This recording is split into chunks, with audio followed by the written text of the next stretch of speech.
अपने वनवास के दौरान भगवान श्री राम लक्ष्मण जी और माता सीता के साथ दंडकारण्य वन के आसपास ही रहा करते थे। वहीं शास्त्रों में इस क्षेत्र को असुरों का निवास स्थान भी बताया गया है।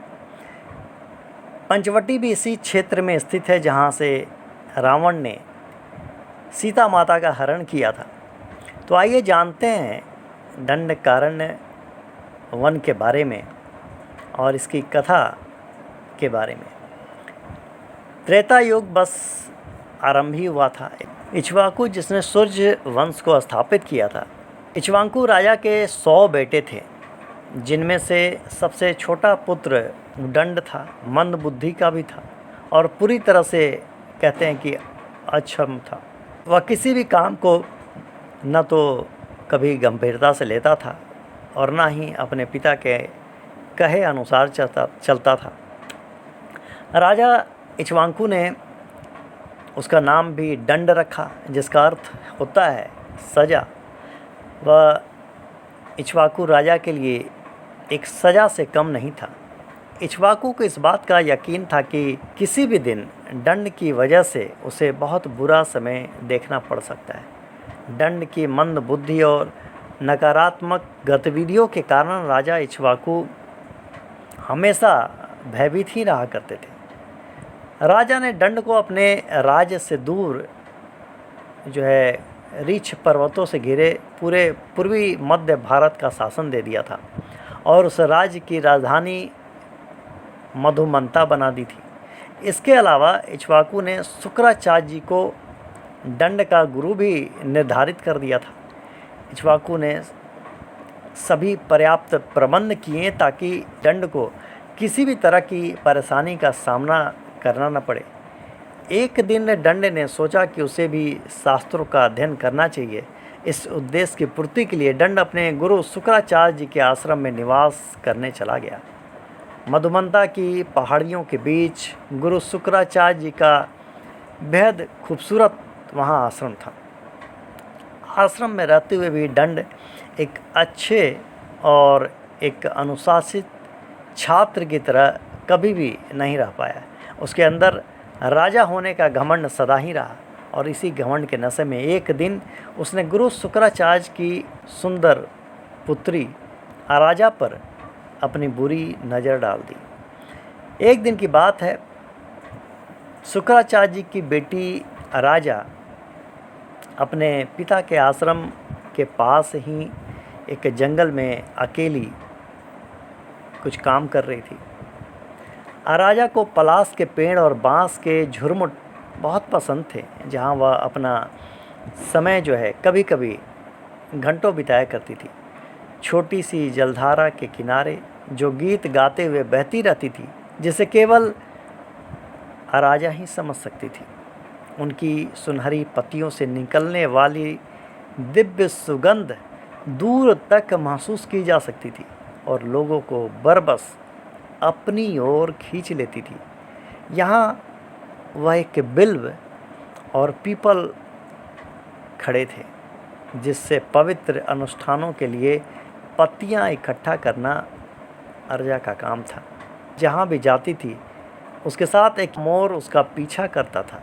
बीच बीच में अपनी चाल में रुक जाता था, अपना सिर ऊंचा उठाता था और जंगल के बीचों बीच अपनी लंबी आवाज़ भेजा करता था।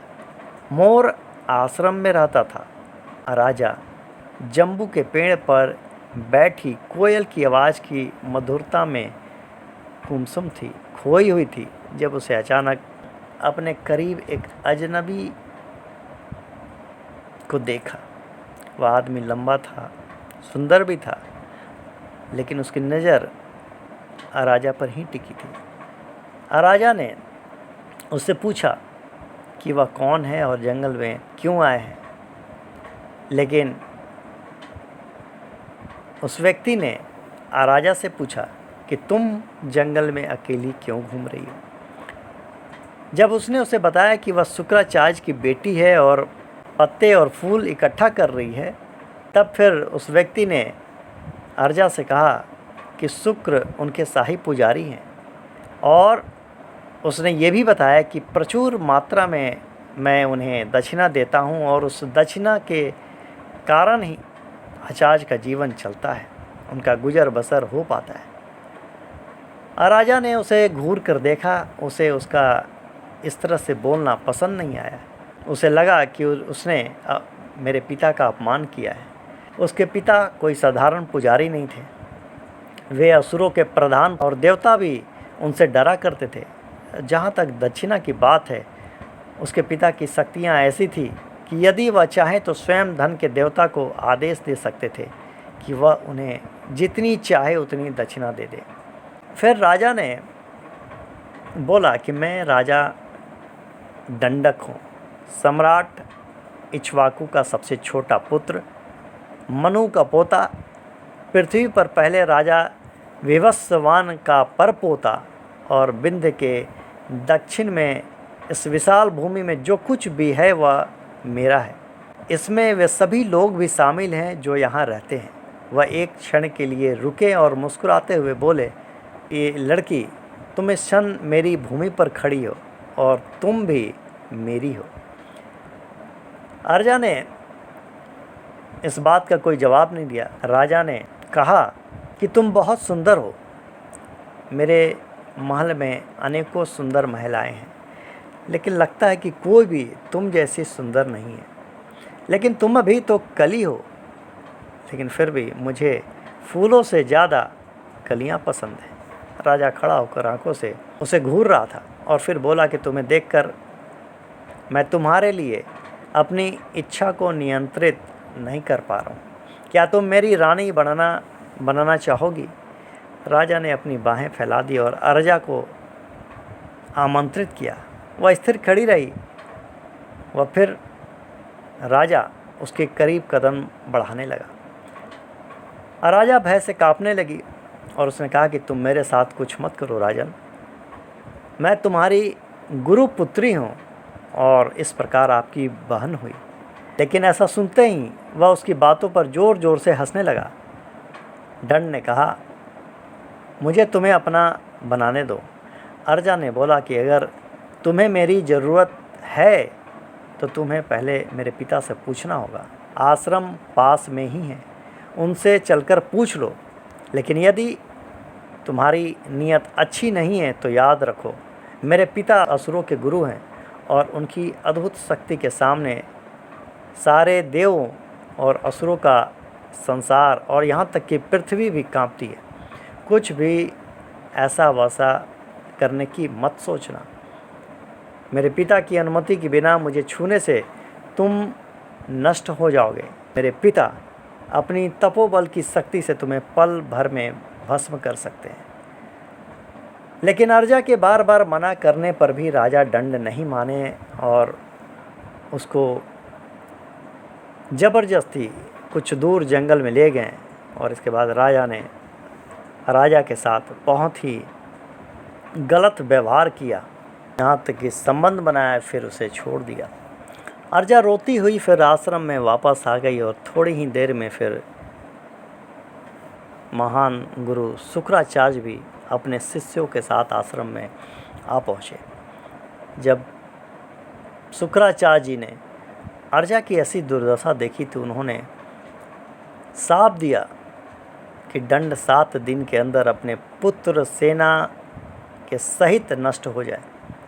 इंद्र ऐसी भयंकर धूल की वर्षा करेंगे जिससे उसका संपूर्ण राज्य ही नहीं अपितु पशु पक्षी तक नष्ट हो जाएंगे। शुक्राचार्य जी के शाप के कारण दंड, उसका राज्य और पशु पक्षी आदि सभी के सब नष्ट हो गए। तभी से यह भूभाग्य दंडकारण्य कहलाता है। ये शाप देकर शुक्राचार्य जी अपनी पुत्री के साथ एक रहस्यमय स्थान पर निवास करने चले गए और अपनी पुत्री को कहा कि तपस्या करो। जैसा शुक्राचार्य जी ने श्राप दिया था, 7 दिन में ही उस राज्य के हालात बिल्कुल बदल गए। जहाँ कभी खुशहाली हुआ करती थी वहाँ सिर्फ मातम और शमशान की तरह सन्नाटा पसर गया था। जो स्थान कभी राजा दंड का राज हुआ करता था वह एक घना जंगल बन गया, इतना घना कि वहाँ सूरज की रोशनी तक नहीं पहुँच पाती थी। सांप की वजह से दंड की भी मृत्यु हो गई, जिसकी वजह से यह स्थान वीरान हो गया।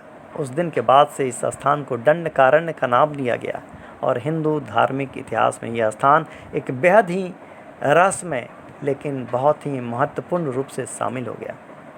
तो ये थी कहानी राजा की। आप सभी को बहुत बहुत धन्यवाद।